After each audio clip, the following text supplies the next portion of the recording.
can't see it. Okay, it says, how do the swap dealers, Credit Suisse, etc., secure or protect their exposure to price going against them? Very good question, Zurich people. So, of course, this is a risk they take. When there is a floating market prices and they have to pay out those floating prices, they have, of course, the portfolio effect.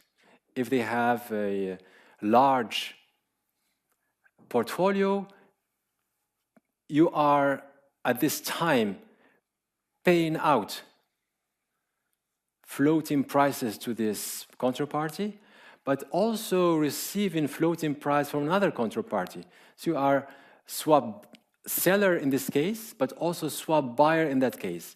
When you have a large pool of swap contracts, it is possible to minimize that risk. This is one possible strategy. Of course, it is not always possible to have that balance in the portfolio, so they can also go and have some options to protect. It is a matter of structuring department that looks at the portfolio risk on a daily basis and see if there is certain tail risk, for example, high exposure to market prices, and they put in place certain mechanisms to reduce that risk. But typically, as I said, a swap dealer has so many counterparties.